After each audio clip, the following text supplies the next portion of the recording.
Bom dia, boa tarde, boa noite, internauta UOL. Eu sou Priscila e estamos começando mais um Tabelinha. Como vocês podem ver, Juca Kfouri não está aqui, ele está em Fortaleza acompanhando a seleção brasileira. Mas ao meu lado, Vitor Biner veio. Tudo bom, Vitor? Tudo bem, Priscila? Boa noite, boa madrugada, bom dia, boa tarde, amigo, amiga internauta. Mais uma vez a tabelinha, graças aos jogos da seleção brasileira, ficou mais bonita. Hoje eu tenho aqui, finalmente, uma apresentadora competente e acho que não terei o desprazer de ouvir a voz daquele traste chamado Juca Kfouri. Você acha Eu acho. que você não vai ter esse desprazer, né? Porque eu vou? Vai ter esse desprazer. Não é possível. Sim. O meu prazer e o seu desprazer. Então, porque Juca Kfouri está possível. por telefone com a gente, diretamente de Fortaleza. Será que ele já ouve a gente? Juca, tá ouvindo a gente já? Eu ouço perfeitamente, Priscila. E estou aqui admirado, Priscila, porque há anos que eu conheço esse canalha e jamais imaginei que ele fosse capaz de participar de uma farsa. Ele está cansado de saber que eu ia fazer o programa, ele viu a gente testando o Skype, nós nos falamos antes de começar o programa e ele fez esse papel agora. Acho que não vou ter o desprazer. Quem diria? Quer dizer, ele é capaz de simular. Agora posso fazer... Eu jamais esperava isso dele. É muito amor, é muito amor, Agora, Juca. por que o senhor não penteou o cabelo para aparecer nesse ângulo bonito no Skype? Viu? O senhor penteou o cabelo para aparecer na TV. Não penteei cabelo nenhum, eu cortei o cabelo antes de vir para cá. Fez aquele Só relaxamento isso. capilar de sempre ou não? O problema é que eu estou ouvindo vocês entrecortado. A gente já vai dar um Fugiu do assunto. Aliás, eu bem nova, bem atual, falei que a gente ia entrar por telefone e apareceu no Skype, né? Modernidade. Bom, a gente tem bastante coisa para falar, tem seleção brasileira, tem chuteira de ouro, perna de pau e bola de cristal. Aproveitar que o Juca está por aí ouvindo a gente para poder já discutir dessas coisas. Vamos começar pela seleção brasileira, estreia na Copa das Confederações. Como foi, Biner? Eu gostei. Eu estou esperando durante a Copa das Confederações uma pequena evolução da seleção brasileira.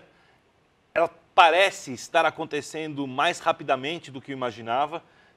O Brasil, como eu gosto de dizer, desde a saída do Dunga, teve sérios problemas defensivos. O maior problema do Brasil sempre foi o sistema defensivo.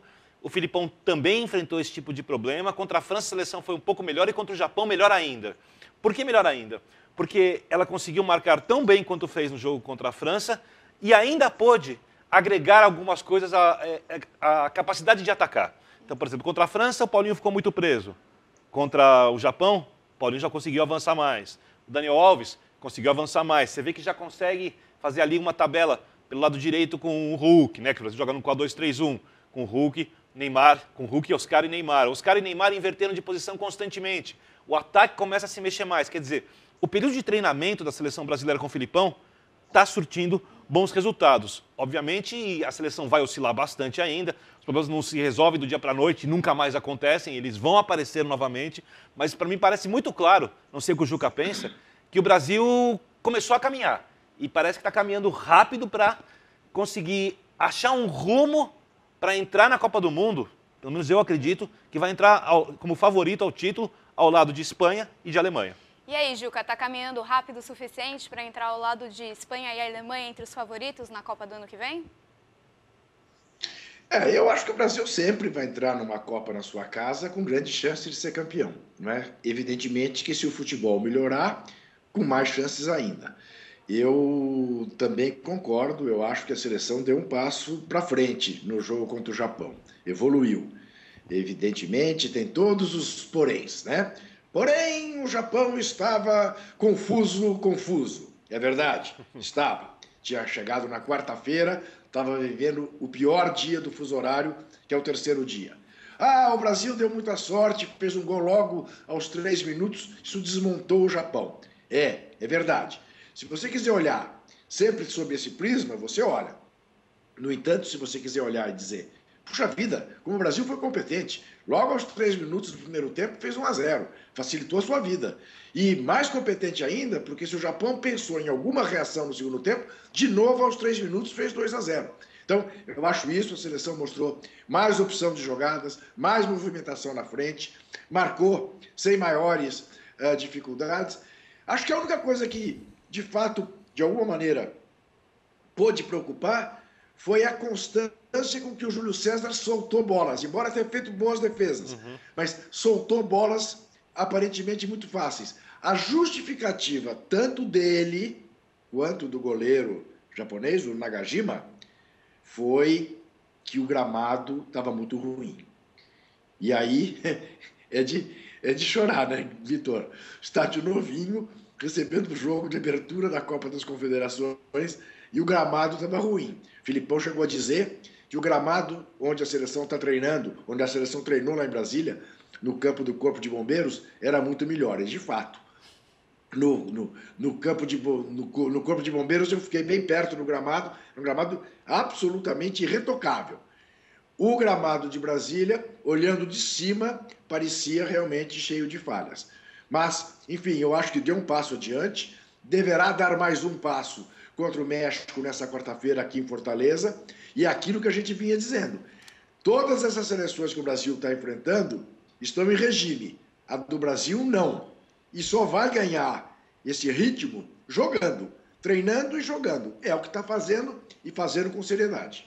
Quando o Kawashima e o Júlio César reclamam da mesma coisa, eu desconfio que eles devem estar falando a verdade, que eles não estão arrumando uma desculpa. Agora, eu concordo com o Juca sobre essa aparente insegurança do Júlio César, mas não me preocupa muito, porque o goleiro você troca. O goleiro não exige um entrosamento com o restante da equipe. Eu acho o Júlio César um goleiro experiente. Acho que ele pode ter aprendido alguma coisa nos últimos anos e ganhou experiência ao ter falhado contra a Holanda na Copa do Mundo. Lembrando que ele era de longe o melhor goleiro do mundo e tinha que estar lá naquele momento.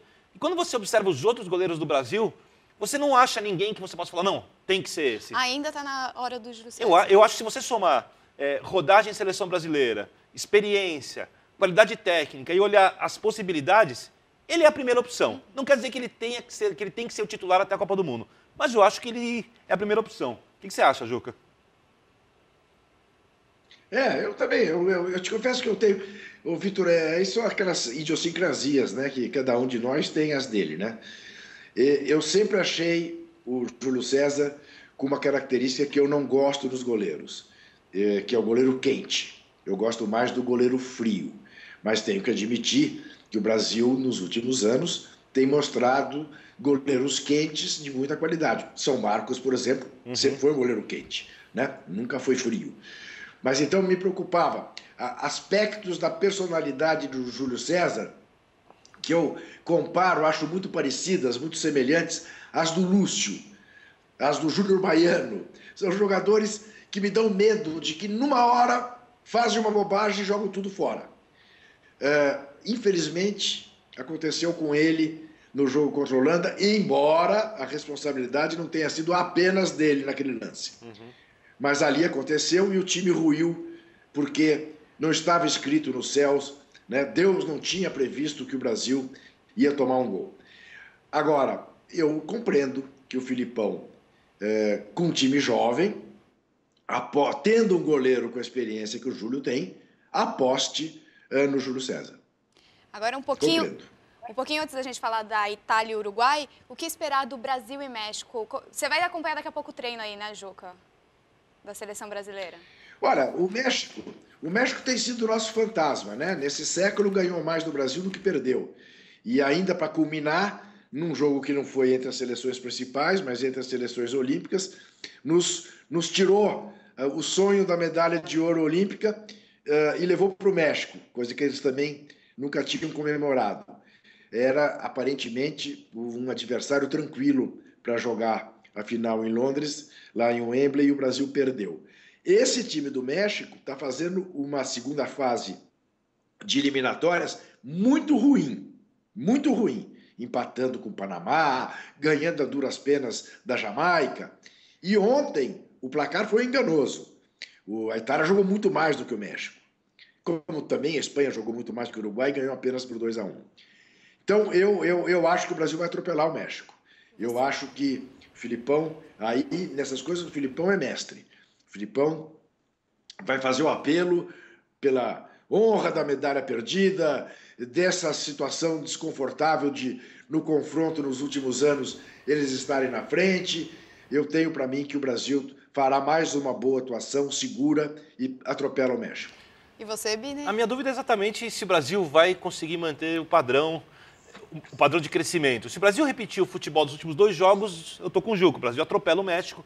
Ontem o México, concordo com o Juca sobre o placar, a Itália jogou bem mais. O México ontem, no começo do jogo, tentou montar ali aquele 4-2-3-1 que todo mundo usa hoje no futebol. E ficou um buraco enorme entre os volantes, o meio-campo e a linha de zaga. E a Itália chegou com muita facilidade pelas 2 laterais. Os laterais ficaram vendidos. Parecia a seleção brasileira do Mano Menezes, quando a gente fala de posicionamento defensivo ruim. Depois, quando o técnico De La Torre recuou dos jogadores pelos lados, montou 2 linhas de 4, 2 à frente, aí o México conseguiu fazer um jogo mais ou menos, digamos assim, suficiente para não tomar uma goleada que parecia que ia tomar contra a Itália. Então, como o Juca falou, vem de uma eliminatória ruim, tem dificuldades para fazer o jogo que mais gosta, se jogar com 2 linhas de 4 vai ficar sendo pressionado e aí vai precisar achar um contragolpe, alguma coisa lá com o Giovani dos Santos, com os jogadores de velocidade da frente guardado para tentar fazer o gol. O Hernando centroavante não atuou bem, eu também não gostei da atuação do Rodrigues, zagueiro do México, muito fraco, né? Não pode tomar, por exemplo, um gol daqueles do Balotelli fazendo giro em cima, no momento daqueles em que o México tinha conseguido levar o jogo até o final da partida, até o final empatando. Então eu estou com o Juca aqui. Eu acho que se o Brasil mantiver o padrão, o Brasil ganha com facilidade e já se classifica para a semifinal, porque eu não acredito numa vitória do Japão contra a Itália. A Itália deve ganhar do Japão também. Juca, o Bini estava falando aqui sobre o jogo de ontem, da Itália e do México. Fala o que você achou. Pois é, esse jogo eu vi mal, viu, Pri? Porque eu tava no avião. Eu vi o primeiro tempo inteiro, tomei o avião e depois só vi os melhores momentos do segundo tempo. Mas achei que a Itália ganhou o jogo com autoridade e, evidentemente, me encantei mais uma vez com o Pirlo. Aí pergunto, fiquei curioso, o Pirlo é aquele velho camisa 10, eu diria até aquele romântico camisa 10, porque ele só joga com a bola no pé. Você não vê o Pirlo fazer um gesto de marcação. O Pirlo teria lugar na sua seleção, Vitor Birner? Teria, até porque o Pirlo, ontem a Itália, o Pirlo jogou com... A Itália jogou, na verdade, eram 3 volantes, 2 pelo lado, e o Pirlo era o volante do centro. Como o México não atacava pelo centro, usava muitos lados, os volantes dos lados deram contra, eles estavam protegendo os laterais, e o Pirlo era sempre o cara, é aí que chama atenção. O Pirlo estava perto da área para fazer a saída de jogo. O Pirlo, de repente, estava no meio de campo para dar o passe, a assistência para o gol. Ou para colocar o jogador em condições de dar o passe para fazer a assistência para o gol. Quer dizer, ele é o cérebro do time. Eu sou fã do Pirlo, Juca, sou fã do Pirlo há muito tempo, sou fã do Pirlo desde os tempos do Milan. Pirlo foi o melhor jogador do campeonato italiano, da Juventus campeã. Aliás, a Itália tem facilidade um pouco, porque ela tem 6 jogadores titulares da Juventus, 4 do Milan e 1 da Roma. Quer dizer, já vem ali com azeitado o time da Itália. E eu tô curioso para assistir esse Brasil e Itália, essa que é a verdade. Eu acho que o Brasil e México, mesmo que o Brasil tropece, vai ser um jogo, sabe? Um jogo bom. Agora, o Brasil e Itália, eu acho que a gente vai ter ali nosso primeiro grande jogo dessa irrelevante Copa das Confederações, que, em termos de título, não vale nada. Nada. Vale menos do que título de campeão paulista para time grande, aqui de São Paulo.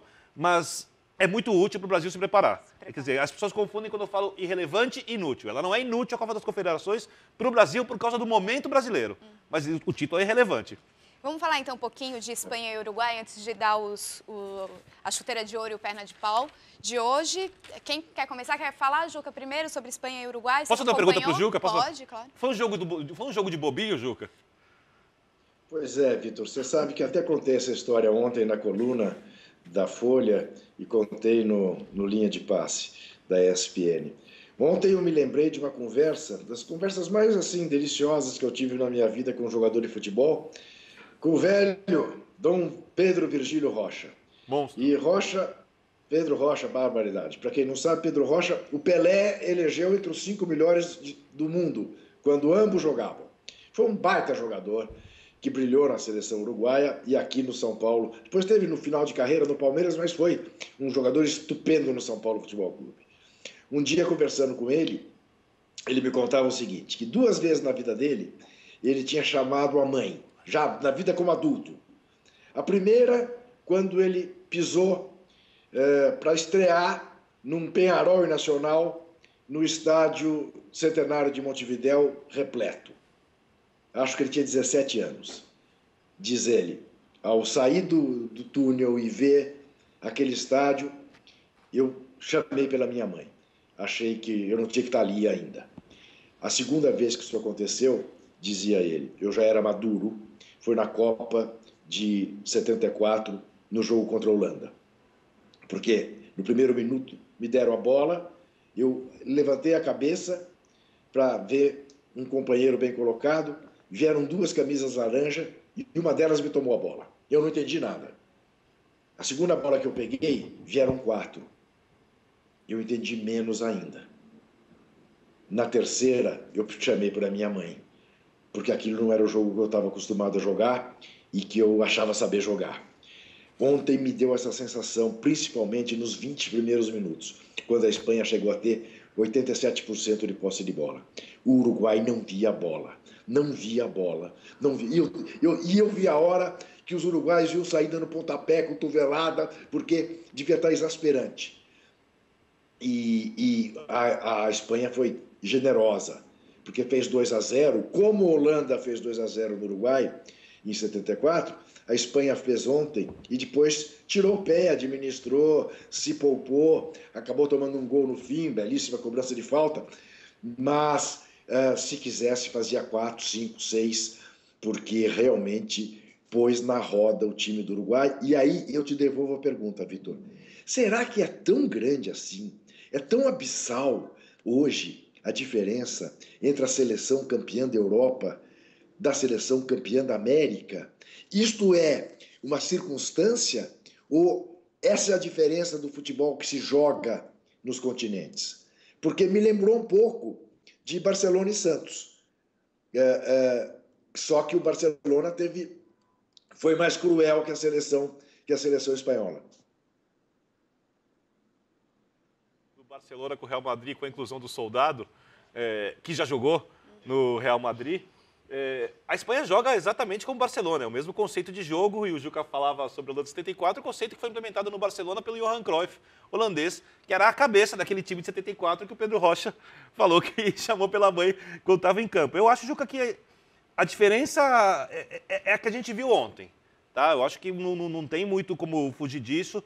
É a questão do time que sabe manter a bola, um time que tem muito entrosamento, que tem muita paciência, que tem muita segurança, justamente porque ganhou as 2 últimas Eurocopas e o Campeonato do Mundo, contra uma seleção que oscila muito até nas eliminatórias, porque o Uruguai talvez nem vá para a Copa do Mundo. O Uruguai não faz uma boa eliminatória, ganhou o último jogo da Venezuela por 1-0, com o gol do Cavani, que ontem teve uma atuação, por exemplo, ridícula. A atuação do centroavante... Ridícula. Impressionante. Jogador com 50 milhões de euros de multa no Napoli, jogador que não consegue dominar uma bola. Ele joga mais bola do que isso, não é um craque, mas ontem a atuação dele foi ridícula. Então eu acho que a diferença é essa. Só que também acho que ontem a Espanha estava um pouco mais inspirada do que nas últimas partidas dela. Eu não lembro exatamente quando eu vi a Espanha jogar, qual foi contra quem foi, mas, por exemplo, o jogo, a Espanha tinha a posse de bola, mas não tinha a capacidade de chegar ao gol que mostrou ontem. Eu acho que a Espanha não vai manter esse padrão de futebol até o final da Copa das Confederações, é a grande favorita, eu acho que o Juca não discorda, a conquista do título. E o Uruguai, muita gente dá o Uruguai como classificado no outro grupo, eu tenho dúvidas. Eu não sei como é que a Nigéria, com as suas crises de bicho, chegando em cima da hora, vai reagir no campeonato, mas a Nigéria é inferior ao Uruguai, mas dá para fazer um jogo, dá para fazer uma briga boa com os uruguaios. Os uruguaios, obviamente, têm uma vantagem porque eles têm alguns jogadores ali mais técnicos. E eu não entendi uma coisa ontem, né? O Oscar Tabares, tão respeitado, pô, o Lodeiro entrou no lugar do Gargano, o Gargano não jogou nada. O Lodeiro tem jogado bem aqui no Botafogo. Eu não sei, eu achei a seleção do Uruguai um pouco mal escalada ontem. Tá certo. Agora, Vitor, que pena dar ver o Lugano, hein? Ah, bom, eu falo pra você faz tempo, né, Juca? Você sabe o que eu tenho dito, né? Quando o pessoal pede a volta do Lugano pro São Paulo, eu sempre digo que o São Paulo deve olhar pra frente, deve esquecer um pouco o passado, porque o Lugano nunca foi um jogador de técnica, o Lugano funcionou muito bem no esquema tático com 3 zagueiros, ele era o Tassobra, quer dizer, o Lugano tem um tempo de bola, é muito inteligente, é muito dedicado, só que não é um jogador técnico, é um jogador de coração, de alma, e se a marcação na frente não funciona, e se ele não tá no momento especial dele, o Lugano se transforma num jogador comum. Não funciona. Já que a gente está quase que fazendo as apostas aqui, vamos primeiro dar a chuteira de ouro e o perna de pau da rodada, para depois fazer as bolas de cristal. E eu discordo do Juca, ele vai falar e eu discordo. Então vamos lá. Chuteira de ouro e perna de pau.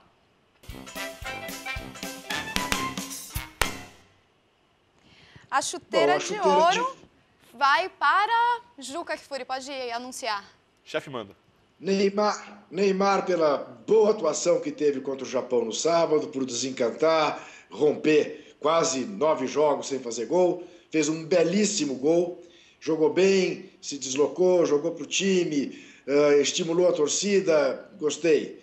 Pirlo, porque enfim pisou pela primeira vez no Maracanã, fez um golaço de falta, maestro do time da Itália, jogador veterano, romântico, gostei muito do futebol dele.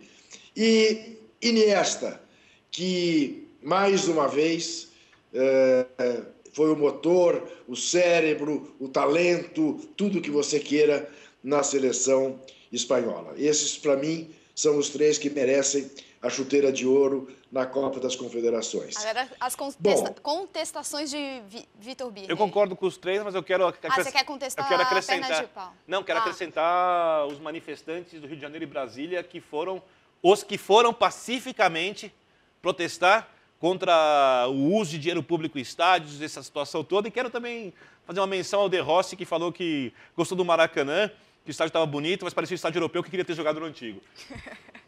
E agora os pernas de pau, Juca, vai para quem? Pois é, para a organização, né? Para o comitê organizador local. E aí junto eu já ponho também a PM do Distrito Federal, a PM do Rio de Janeiro, que são pagos para resolver conflitos e eles acham que são pagos para dissolver conflitos. E dissolve na base da pancadaria, da bomba de gás lacrimogênio, do gás pimenta, da bala de borracha, enfim, com os mesmos métodos do Brasil da ditadura, quando eu ia para a passeata. Hoje vejo filhos meus nas passeatas, seja porque um está trabalhando, o outro porque está protestando, e fico com a mesma preocupação que o meu pai tinha em 67, 68 comigo e com o meu irmão, da medida de como a gente evoluiu pouco nesse aspecto e de como a nossa democracia é muito da boca para fora e a nossa justiça, que em nome do direito de ir e vir, dá pancada nesse tipo de reivindicação, não faz nada quando produtores rurais interrompem estradas pelo interior do Brasil, que é muito mais grave do que estar na rua protestando. Então, queria fazer esse registro e acrescentar que faltou água no estádio de Brasília, faltou comida no estádio de Brasília, houve filas de 2 horas para torcedor que comprou ingresso poder retirar o seu ingresso, a telefonia pifou ainda antes do jogo começar, a mesma coisa se deu no Maracanã com a telefonia e com a fila de ingressos. No estádio de Pernambuco, um portão ficou 2 horas fechado, com as pessoas querendo entrar sem poder, porque não achavam a chave, parece coisa de grêmio de escola, né? O jogo sábado, no domingo de manhã, que alguém perde a chave ou esquece a chave, tiveram que usar um alicate para arrebentar a corrente que segurava o portão. Então, isto tudo para exemplificar que com toda essa gastança desenfreada, sem sentido, o estádio de Brasília é lindo, absolutamente lindo e faraônico. E a gente olha e fala, mas quando é que vão usar isso de novo? É um negócio de maluco, de maluco. Parece aquelas coisas assim de fazer pirâmide no Egito. O faraó resolveu e faz, mas é com o nosso dinheiro. Essa aqui é a pena. Então isso tudo merece uma belíssima perna de pau. E eu acrescento o Joseph Blatter por não respeitar o direito de quem foi ao estádio de se manifestar contra a gestão do governo federal. Tá? Eu acho que eu entendo que Vamos o Blatter... deixar claro para quem não viu que o Blatter defendeu, por assim dizer, em espanhol, a Dilma, né? Em espanhol. Ele pediu perguntou para pararem com as onde vaias. está o respeito, onde está o fair play. Eu acho que o povo foi lá, vaiou, porque tem os motivos dele, porque tem as convicções dele, não faltou com o respeito com ninguém. E eu acho que todo brasileiro tem o direito de pacificamente se manifestar contra qualquer tipo de gestão de dinheiro público que considera errada. Exatamente. A gente tem só 5 minutos, Juca. Vamos fazer rapidinho aqui a bola de cristal? Vamos! Bola de cristal, então, quem venceu foi Birner, com 42,8%. Vamos lá. Não comemoro rotina, já te falei. Ninguém comemora rotina. Vamos ver como é que vai ser daqui pra frente. Só rapidinho, ambos erraram o jogo do Santos e da Portuguesa. O Juca acertou o empate de Grêmio e São Paulo. O Birner acertou o Palmeiras na Série B. O Brasil 3, Japão 0, ambos acertaram o resultado. Itália, o Birner acertou na vitória da Itália e levou. E Espanha e Uruguai, ambos erraram também. Agora a gente vai para as apostas dessa semana. Vamos começar com o Tahiti e Nigéria, que joga daqui a pouquinho, né? Daqui a meia hora praticamente. E o Tahiti, que é a seleção carisma dessa Copa, sempre, né? sempre torcemos pelos mais fracos, faz parte da vida. Então vamos lá, Juca, Tahiti e Nigéria, quem leva? Nigéria. Brasil e México. Brasil. Itália e Japão. Itália. Itália. Espanha e Tahiti. Espanha. Espanha. Nigéria e Uruguai. Uruguai. Empate. Japão e México. Japão. México. Itália e Brasil. Opa! O jogão que tá todo mundo esperando. Eu vou apostar no Brasil. Brasil. Nigéria e Espanha no domingo. Espanha. Espanha. E Uruguai e Tahiti também no domingo. Uruguai. Vai. Então é isso aí. Juca, obrigada pela sua participação aí direto de Fortaleza por Skype. Semana que vem tentamos uma nova conexão. Você deve estar onde? Semana que vem devo estar em Salvador, né? Devo estar em Salvador, saindo de Salvador ou para Belo Horizonte, porque o Brasil vai como primeiro do grupo, jogar no meio de semana a semifinal, ou voltando para Fortaleza, porque o Brasil ficou em segundo e vem jogar aqui de novo. Então tá, tchau, Juca, até semana que vem. Obrigada. Até. Tchau, Vitão. Valeu, Juca. Ligo depois. Eu só queria lembrar uma coisa. É óbvio que o estádio que custa mais de R$1 bilhão tem que ficar bonito. Só faltava Brasília gastar mais de R$1 bilhão, são R$1 bilhão e 200, R$1 bilhão e 300, R$1 bilhão e 500. Já vi várias versões do valor, de quanto foi gasto. E o estádio ser feio. Não, Essa é a obrigação. É bonito mínima. e precisava da chave, Birner. Aí em Pernambuco. Em Pernambuco, mas como o estádio não tem chave? São histórias folclóricas que serviriam para o livro de futebol dos anos 30. E faltou olha lá. comida também, hein? Na Arena Pernambuco, com 5 minutos de jogo, já não tinha mais comida na lanchonete padrão da FIFA. Isso que não estão... Sendo que custa aquela fortuna. Exatamente. Que custa, né? Exatamente, eu não lembro quem foi... Eu estava vendo outro dia no Sport TV, alguém foi na Arena Grêmio fazer, não lembro qual jogo, comprou um refrigerante e um cachorro quente e disse que deu uma nota de R$20, quando volta, 4. Aí o cara... Eu pedi o café, o repórter falou, pediu o cachorro quente e o refrigerante. Aí falou, R$16. Então tá, né? Então, a gente tá precisando ganhar melhor, jornalista. Tudo Bom, ganhar o mais. mundo, né? Vou aproveitar que o Juca não está aqui, só para, assim que a gente está com 1 minuto sobrando, só para informar que o Independiente, 7 vezes campeão da Libertadores, foi rebaixado do campeonato argentino. Ontem, as chances do River Plate ser campeão acabaram, foi humilhado, tomou uma goleada de 5-1 contra o Lanús, que poderia ter sido 10-1. Quem viu o jogo foi impressionante como o Lanús sobrou contra o Independiente. O Lanús tem um jogo atrasado contra o Estudiantes, que foi suspenso, porque um torcedor foi assassinado por um policial que foi preso na arquibancada do estádio, num conflito. E se o Lanús ganhar, vai para a última rodada com uma chance mínima de ser campeão. O Nils tem 3 pontos a mais, joga a próxima partida em casa e o próximo adversário do Atlético Mineiro tende a ser também o campeão argentino desse semestre. Muito bem. Então a gente vai se despedir por aqui. Na quarta-feira, no intervalo do jogo de Brasil e México, Vitor Birner estará aqui com Marco Bianchi e um convidado especial para comentar o primeiro tempo. E depois que acabar o jogo, eles comentam todo o jogo. Ou seja, 4h45 entra, né, a primeira vez, que é logo depois do primeiro tempo. Mais ou menos 4h45 e depois 45 minutos depois, assim que acabar o jogo, também tem mais amendoim com as estrelas. Não, olha, eu vou te falar uma coisa. O Marco Bianchi é tão maluco, mas é tão maluco, que pela primeira vez eu comento futebol já tem um bom tempo, em muitos anos eu fiquei constrangido de falar sério no programa sobre futebol. Vamos ver se essa quarta-feira Vitor Birner vai deixar de passar vergonha e vai falar sério. Obrigada, Vitor. Até a próxima. Um grande beijo, Pri. Valeu. Tchau. Um abraço a todos.